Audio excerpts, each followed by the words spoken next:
Hello HSSC aspirants, स्वागत है आपका आज के हमारे इस वीडियो में। देखिए, जैसा कि कल हमने वीडियो आपके सामने रखा और कल की जो तारीख की जो बहस हुई थी उसके बारे में सभी बातें हमने आपके सामने रखी, लेकिन कमेंट्स के माध्यम से बहुत सी बातें जो है जो प्रत्याशी पूछना चाहते हैं वो भी मैं आपको इस वीडियो में बताने जा रहा हूं।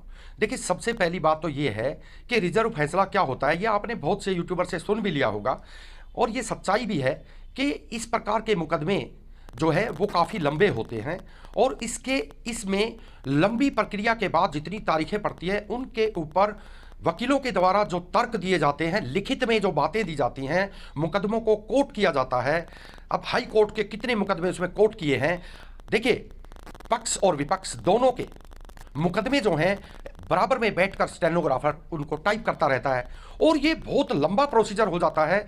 और कोर्ट किए गए मुकदमे क्या सही हैं, क्या जिस बात के लिए उसको कोर्ट किया गया है केस को, क्या वो केस उस पर सही उतरता है, इस तरह की बात जज को जो है स्टडी करनी होती है और फाइल्स जो होती है वो घर पे चली जाती है और जज जो है उन फाइल्स पर डीपली स्टडी करते हैं और सभी बातों को, पूछी गई बातों को, कोर्ट किए गए मुकदमों को साथ में लगाकर एक एक बात को मद्देनजर रखते हुए फैसला देना पड़ता है। और एक बात और मैं आपको साथ में बता दूं कि जब फैसला देते हैं तो उसकी कॉपी तैयार की जाती है और कॉपी क्या छोटी मोटी थोड़ी होती है, कॉपी बहुत लंबी होती है, यानी 80, 70, 80, 90 तक पेज चले जाते हैं, 100 पेज भी हो सकते हैं, 100 से ज़्यादा भी पेज हो सकते हैं। बहुत लंबा ये प्रोसीजर होता है। उसके अंदर कोर्ट दे देकर बताया जाता है कि इसमें उस कोर्ट में ये फैसला जो हुआ था ये बिल्कुल सेम फैसला था और इसके संदर्भ में ये सही उतरता है, इसलिए इसके लिए ये डिसीजन जो है ये कोर्ट देती है। तो इस प्रकार से एक एक मुकदमे को जो कोर्ट किया गया था उसको मद्देनजर रखते हुए जज साहब पूरे केस को अच्छी तरह से स्टडी करते हैं। ये कोई ऐसा एक केस नहीं था जिसको हम एक बार में ही जज साहब जो है वो फैसला हमारे सामने रख दें। देखिए, आर्गुमेंट कई बार हुई, एक बार नहीं हुई। आर्गुमेंट भी जो हुई, बहस जो हुई, वो 2-3 बार तो बहस लगातार हुई है और पक्ष रखते चले गए और तारीखों पे तारीख मिलती चली गई। वो सभी रिटर्न में मैटर है, उसको कलेक्ट करके, उसको इकट्ठा करके सभी कोर्ट्स को साथ में लगाकर डिसीजन दिया जाता है। इसलिए इसमें जजेज जो हैं, और ये तो डबल बेंच है आपको पता है, ये पूरा स्टडी करके इस पर अपना फैसला जो है देंगे। इसीलिए इस केस को रिजर्व रखा है, इस फैसले को रिजर्व रखा है, ये बात आपको समझनी चाहिए।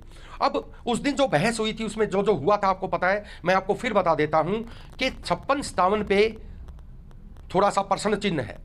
अब देखिए, ये जो बातें बताई जा रही है ये ऐसा कुछ नहीं है। आप बार बार कहते हैं, देखिए हम जो बोलते हैं वो वही बोलते हैं जो कोर्ट में हो रहा है और जो सच्चाई है। देखिए, जितने भी विरुद्ध केस लगे थे वो 5 नंबर के विरुद्ध लगे थे, आपको पता है। और 56-57 पे मैं आपको बताना चाहता हूं, 56-57 पे लगता है कि ये पेपर जो है कोर्ट दोबारा ले, क्योंकि HSSC के द्वारा जो ऑप्शन रखे गए हैं उनको कोर्ट मानने वाली नहीं है। इसलिए जल्द ही अप्रैल मई जब भी चाहेगी सरकार ये पेपर ले सकती है, तो उसमें कोई भी प्रॉब्लम नहीं है। लेकिन 56-57 में पेपर होने की संभावना पूरी है। जैसे ही फैसला आएगा, फैसले में ये आदेश जो है आपको मिलेगा। उसी तरह से देखिए, इसी तरह से हम 5 नंबर जो सोशियो इकोनॉमिक के 5 नंबर है उसके बारे में बात करते हैं, तो वही बात आ जाती है। मैं फिर हाथ जोड़कर बोलता हूं, देखिए जितनी भी आर्गूमेंट हुई है पिछली तारीखों पे और कल की तारीख पे जो भी आर्गूमेंट हुई है, उस आर्गूमेंट में HSSC और सरकार यानी आयोग की तरफ से कोई दमबाजी नहीं थी, क्योंकि उन्होंने जो प्रश्न वहां पर रखे या जो उत्तर वहां पर उन्होंने दिए वो सेटिस्फैक्ट्री नहीं थे और ना ही उसका एक सॉलिड जवाब उनके पास था। इसी प्रकार से जो केसेस बच्चों ने किए हैं उनके वकील अगर आप देखें तो इतनी संख्या में वकील, अजीब सी एक कहानी है कि 50-50 वकील जिनके खड़े हों और आयोग और सरकार जो है उनके 4-5-7 वकील खड़े हों, तो आप सोचिए। और सीनियर वकील भी वहां पर हायर किए गए हैं। तो सीनियर वकील जो हैं उन्होंने अपने जो तर्क दिए और आयोग के जो प्रश्न थे, जो सवाल और जवाब थे, उनको उन्होंने किस प्रकार से काटा और क्या क्या कोर्ट किया, किस किस केस को हाई कोर्ट, सुप्रीम कोर्ट के केस को कोर्ट किया, वो चीज़ें इस पे मायने रखती हैं। और वहाँ पर जो है ना, देखिए आप ये समझते हैं कि हम 5 नंबर वाले जो हैं उनके खिलाफ हो गए हैं, हम 5 नंबर कटवाने के चक्कर में हैं। ऐसा कुछ नहीं है मेरे भाइयों। आप इन छोटी छोटी बातों के लिए नाराज मत हुआ करो, यह ऐसी कोई बात नहीं है। अगर ये 5 नंबर नहीं कटने की उम्मीद होती तो मैं आपके फेवर में अभी बोल रहा होता। मैं तो यूट्यूबर हूं, अगर ये 5 नंबर लगने की कोई बात होती या लगने का कोई आदेश आने की उम्मीद होती, 5 नंबर मिलने की कोई उम्मीद होती, तो मैं ही आपके फेवर में बोल रहा होता। लेकिन एक पक्ष जिसके फेवर में बात जाती है वो अपने फेवर में मान लेता है और दूसरा अपोजिट मान लेता है। हमको हमारे साथ तो ये घटना घटती रहती है। हम तो सिर्फ ये कह रहे हैं कि जो कोर्ट में दलीलें पेश की गई, जो आर्गूमेंट हुई, उसमें जो प्रत्याशियों के वकील जो हैं, जो एस्पिरेंट्स के जो वकील हैं, वो पूरी तरह से हावी थे।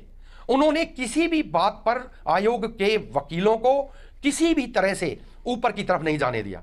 और देखिए, आपको पता है हर बात पर जैसे जवाब हरियाणा और पंजाब हाई कोर्ट में, यानी हरियाणा की हो गई ना, तो अपने लहजे में और अपनी लैंग्वेज में ऐसे ऐसे जवाब काटे जाते हैं और उसके ऐसे एग्जाम्पल प्रस्तुत किए जाते हैं कि पूरी कोर्ट हंस पड़ती है। तो जजेस भी हंसे, जैसी जैसी बातें उन्होंने रखी वकीलों ने, कि जजेस भी हंसे। तो मुझे नहीं लगता कि ये 5 नंबर जो है मिलने वाले हैं। अब 5 नंबर बिल्कुल ही मुझे लगता है कि ये जो है पूरी डिटेल के साथ आएगा, फैसला उसमें लिखा जाएगा कि इनको हटाने के कारण ये है। देखिए, मैं कोई जज थोड़ी हूं, मैं तो बता रहा हूं, अपना अनुमान आपको बता रहा हूं कि ऐसे होने वाला है और यही होने की पूरी पूरी उम्मीद है। और रही बात टीजीटी के एक्सपीरियंस वाली, तो देखिए 5 नंबर का तो ये हो चुका है फाइनल सोशो इकोनॉमिक वाला। अब आता एक्सपीरियंस भी उसी में है, लेकिन उसके लिए जो है कोर्ट ने हो सकता है ये सोचा हो कि ये तो जो है ना बहुत ज़्यादा जो है घाल मेल सा हो जाएगा, खिचड़ी सी पकेगी, इसलिए उन्होंने जो है टीजीटी के एक्सपीरियंस वाले का केस जो है वो अलग से रखकर उसके लिए तारीख दे दी है। तो थोड़ा सा टाइम और लग जाएगा, लेकिन बात तो वही जानी है अप्रैल में उस एक छोटा सा केस एक्सपीरियंस का है, उसको फाइनल होने के बाद जो है ज्वाइनिंग, तो देखिए मेरे जहाँ मेरा ओपिनियन है, मेरे ख्याल में जून लास्ट और जुलाई फर्स्ट वीक तक सभी की ज्वाइनिंग जो है हो जानी चाहिए, चाहे वो ग्रुप सी है, चाहे टीजीटी है, चाहे ग्रुप डी है, कोई भी जो बची कुची जो कैटेगरीज है डी सी और टीजीटी उनमें और डीसी में, वो सभी जो है सिलेक्शन जल्द से जल्द, यानी ज्वाइनिंग जो है वो जल्द से जल्द जून लास्ट और जुलाई फर्स्ट तक हो जानी चाहिए, ऐसा हमें उम्मीद है। लेकिन अब इस मामले में, कोर्ट के मामले में, कोर्ट ने जो फैसला सुरक्षित रखा है इस पे कोई डेट नहीं मिलेगी।